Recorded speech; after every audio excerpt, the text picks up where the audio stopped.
gonna blindside me again, aren't you? That's what I do. What up, Patreon? It's me and Gordon from the APN and various other sundry abilities and talents, and one of my commo guys and an awesome brother. Thank you for being here. My pleasure. So we're gonna read a question from a patron who sent me an email, who asked that we keep his name back, but for posterity, I'm just gonna read the whole email. Okay. And then we'll address it with our heartfelt thoughts, opinions, and convictions. So he says, hello, I am married and I commute from home, major city, to a suburban area 20 miles away for work at least 3 times a week. If SHTF, e.g. EMP, no vehicle transportation, my priority is to 1, stay alive, and 2, make it home to my wife. Pretty good priorities. Yeah, yeah. Okay. I will have a long day and or night ahead of me. I understand that it's ideal to live in a rural area, but that it's not a practical option that's not a practical option for the next several years, i.e. debt, new to preparedness, etc. Young, I'm guessing young, new wife, you know, I get it. Okay. It's reasonable to expect that I may see tragedy along the way, or that I may need to defend myself because conditions will deteriorate rapidly. How, from a biblical view, can I justify needing to defend myself to make it home to my wife? And post-SHTF, from a biblical view, how can I justify rationing excesses, food, supplies, etc., for the needs of my family and community if we encounter sojourners in need? Thank you for the incredibly informative, serious, and practical content that you have provided for free on YouTube. Your content is a cut above the vast majority of stuff out there in preparedness. Thank you. God bless you. Bless you, brother. P.S. I am a new Christian with relatively little understanding of biblical interpretations and teachings on the subject of self-defense and governance. I see a couple different questions here. Well, there's 2 of them that are blaringly obvious. These are 2 different questions, I think, these 2 paragraphs. Yeah, yeah. So, the first one is justifying defending yourself. Mm-hmm. I don't remember exactly where it is, but there were years ago, I had someone ask me about, you know, how can you justify sending someone to the death penalty for committing murder? Mm-hmm. Well, it's biblical, and I actually did a search on it. And again, I apologize for not. If I hadn't been blindsided, I could have looked this up. We have like 42 Bibles here. I could go get one. Right. But it is biblical in the Old Testament that if someone murders a member of your family, it is expected that someone from your family will go kill the murderer, because it's an eye for an eye, it's a tooth for a tooth. That's Exodus 21, the law of retaliation, verses 24 and 25, I believe. There you go. Go ahead. So there's that. And also, now, being new to Christianity, you're probably not familiar with the Apocrypha. The Apocrypha is fairly new to me, thanks to this guy here. Knife hand intended. Careful where you point that, sir. This is dangerous. I shave with this. But just, wow, I need to sharpen mine. Yeah, then. you do. As iron Actually, sharpens iron, brother. So one knife hand sharpens another. Okay, wait, no. Back to the Apocrypha.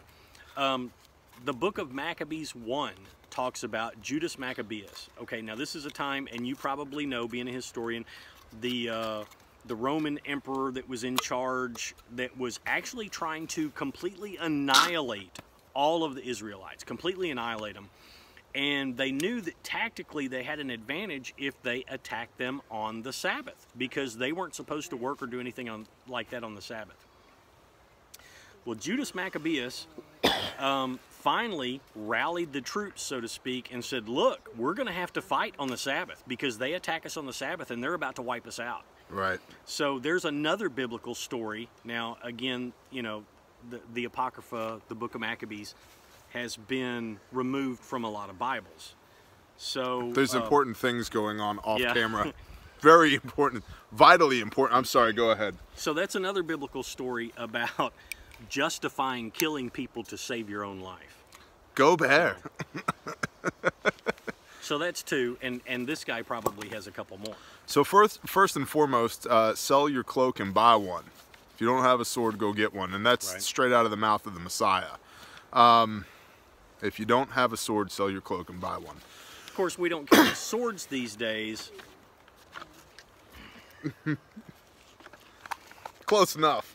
Close enough. However, man, I love my friends. So, sell your cloak and buy one. And then as far as self-defense, I would send you to Exodus 20, which is the 10 Commandments. Thou shalt not murder. It's not thou shalt not kill. It's thou shalt not murder. And murder is a crime of the heart. It's premeditated. Then Exodus 21 talks about, it expands on that, and it talks about treachery of the heart. And that if you kill somebody with treachery in your heart, that's murder, and the penalty for that is death. However, if you kill somebody who needs to be killed because they're going to kill you, you're good. Yeah, that's you're justified. Good. Biblically, it's justified. And that's straight up out of the Bible. Yeah. Exodus 20 is thou shalt not murder, and Exodus 21 expands upon that. And then we've done a pretty good job, I think, of at least explaining that Yeshua, the Messiah, in large part, in whole part, preaches Old Testament. So well, it's all biblical. Let's talk about that real quick. There's a lot of. I just want to get a quick plug in there. Yes, do it. A lot of modern Christian churches don't really teach you about the Old Testament, but the first 5 books of the Bible basically set out God's plan for our lives. So go read the first 5 books of the Bible. Mm-hmm. That will give you the understanding that you're looking for. And the second question that you got is in the first book, Genesis. That's good, because he said, I'm a new Christian with relatively little understanding of biblical interpretations. Right.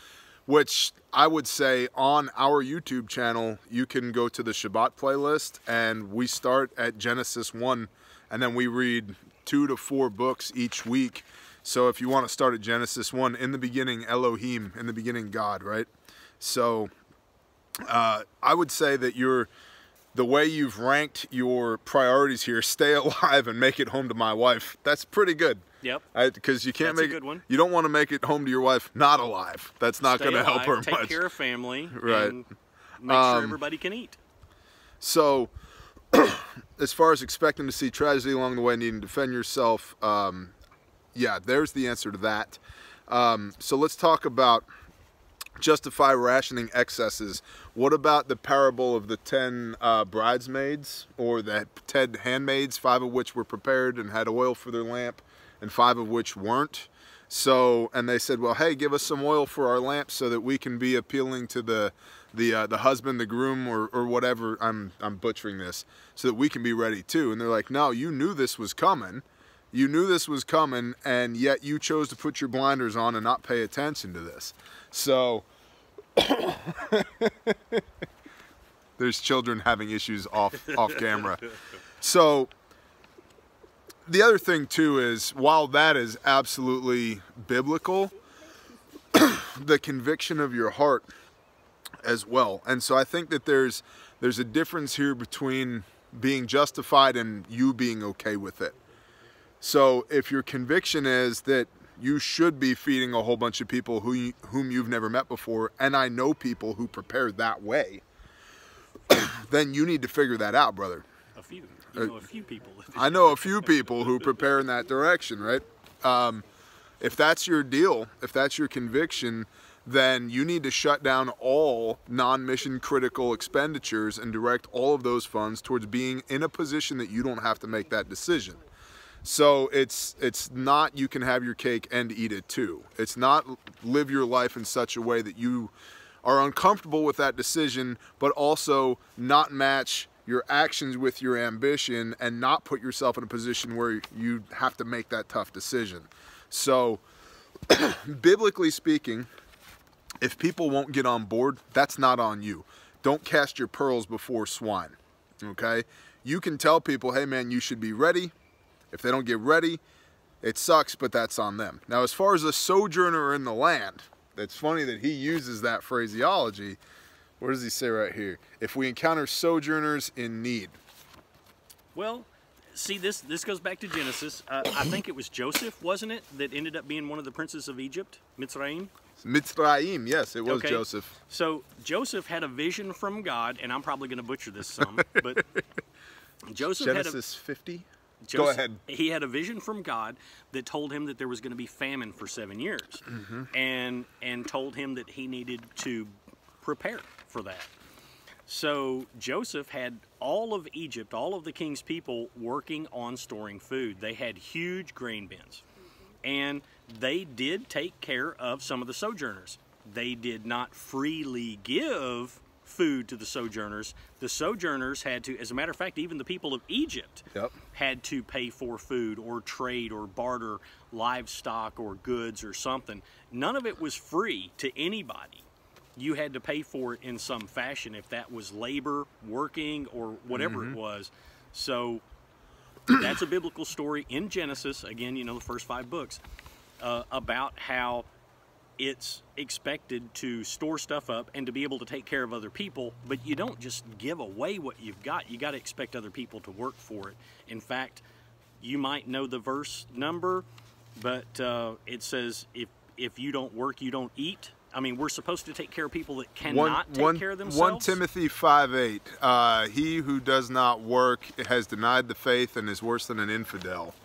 So that's one there. So work on your food stores. So Joseph, yeah, what you were saying is, so Pharaoh had a dream. Nobody could interpret it. Joseph shows up and he's like, yo, man, here's the deal. 7 years of fat, 7 years of lean. So they start consolidating all the grain, and people would come to them. In the first year of lean, they were buying and selling grain with gold and silver, I think. And then in the second year, it was livestock. And then in the third year, it was land. And then in the fourth year, and so forth and so on, it was people. Yep. And so that's actually funny, because then we get into Exodus, and in Exodus 21, it lays out, the Father shows up in 20, and the first thing he says in 20 is, I am Yahweh, your Elohim, who brought you out of the land of Mitzrayim and the house of slavery. So remember where you came from. Yep. You were just slaves. Now, Exodus 21, if you're going to take servants, the term there is not slaves, it's servants. If you're going to take servants, they serve for 7 years, and after 7 years, they're done. Yep. Send them home again. So you don't keep these people forever. And so that's a very biblical, yeah, because it's not that you just give somebody something that they don't value. If you give somebody something for free, it has no inherent value, and then they feel entitled. It's like you don't feed the animals at the state park. You know, it's kind of the same thing. It's not that you can't feed the animals, you don't. And so going from here, I think one of the major issues with modern Big C Christianity, Big C church, is the play on emotions. And it's not that we're not emotional people, and not that we don't have that capability, but that the direction that we receive in the Bible, excuse me, is very cut and dry. If this, then this. Yeah. And so if you find yourself in that situation, you have hard biblical principles that you can apply, and if those are uncomfortable with you, go with the conviction of your spirit. But you need to be in a good position first, so you can get home to your wife to keep the two of you in a good position. And then if you're not operating from a position of strength, the two of you together, if you're dispersing all of your time, calorie, energies outward to other people who don't value it, you're just setting yourself up for failure anyway. So it's not that you don't have a hard heart, it's that you know how to harden your heart if needed, so you don't put yourself in a position of weakness. Does that make sense? Yep. Cool. That was kind of the first question. Well, actually, there's a second question we did first.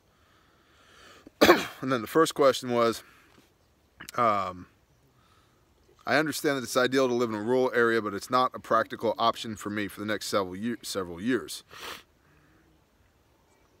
So I guess you're looking at a shelter in place? That's not even really a question, it's a statement. No. I'll, OPSEC, bro. I'm going to try not to OPSEC myself completely, but we got an edit button. My wife and I, okay, my wife and I both work in a fairly large city. I mean, it's not the size of Los Angeles or Manhattan or anything, but it's a pretty good sized city. It's Ontario. You can tell from his accent. And we are blessed to live about 35 miles outside of town on 10 acres. So, we live close enough that we can commute into town to work, to pay the bills, to pay for the place that we're living at. And we have plans of if something happens to get home. And part of that includes walking. And, 35 miles, we're looking at 10, 12 miles a day is feasible to walk. So we're looking at potentially a 3-day walk. So we plan for that. We've got enough food to sustain us for 3 days. Emergency sleeping, shelter, that kind of stuff. If it's just you and you can find a deal, and I'll tell you, I found a deal on a folding bicycle for $50. $50. I put new tubes in it and oiled the chain and the cables on it, and I've got a $60 folding bicycle. So a folding bicycle for you, if you don't have anybody else trying to get home with you, a folding bicycle that you could keep at work in case something happens and cars don't work or roads are jammed or whatever, man, a bicycle's way better than hoofing it. Amen. I'll also say this, 20 miles away, my long-range bug out was 200 miles before we relocated here to Arklatex, Ohomas, and I allotted myself 10 days to get that done, which is 20 miles a day.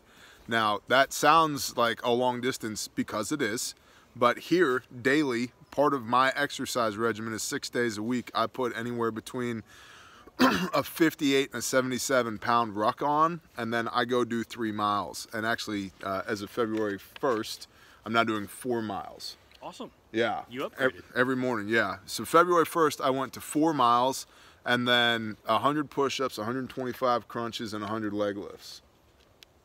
And you do those in one set?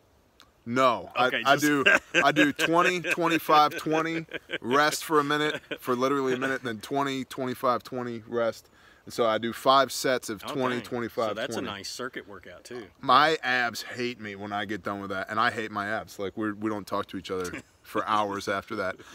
But I need it because, the gut thing. Yeah. But anyway, when I do a 3 mile with 60 pounds, I can, about 11-minute mile. Now I'm moving. I'm really moving, but about an 11-minute mile. 4 miles with 60 pounds I did recently had, my time was 47 minutes.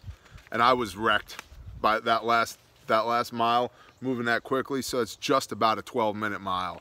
So let's just say you had a 30-pound bug out bag and you were walking at a fairly comfortable pace, 15 minutes, even a 20-minute mile. So that's 3 miles an hour, 20 miles, 7 hours. 7 hours. So if you're young, which it sounds like you are, I'm guessing you're young-ish, at least my age, go ruck. Put your bag on, go ruck. Do 3 miles a day if you can. I'm going to call out a couple of things that I've heard Pastor Joe say in the past. Number one is, if you haven't tried it, it doesn't work. Amen. And another one is, can you run from your driveway to the end of your street? Yep. If something happens. So keep those things in mind. If you've got gear that you're planning on using to help you get home, put that gear on and at least give it a shot. I mean, I'm not saying you need to go start off by, starting at your work and trying to walk your way home one day. Start out small. Can you run to the end of your street carrying your gear? Yep. It all matters, man. It all matters. My Line 1 gear, it goes around my waist, which is either, if I'm wearing pants, it's just, I'm not even wearing pants right now, just flopping in the breeze at the moment. But yeah, you guys don't want to see. Yeah, it's fur. It's all fur. Let me see that. So 2 of them. But if I'm wearing pants, right, I've got pistol, you know, spare mags, tourniquet. It looks kind of like that. That's a little tiny. That's nothing. What is that? But anyway, right, like that's on my belt on my pants. But if I'm gonna have a range day or something, I have a belt that I wear for that. Or I also have, you know, what I call my tactical coyote belt for destroying dogs at 3 a.m. But point being, if I wear that belt as a line 1, it's fine for standing around and having a range day. It sucks for rucking. It sucks for me for rucking.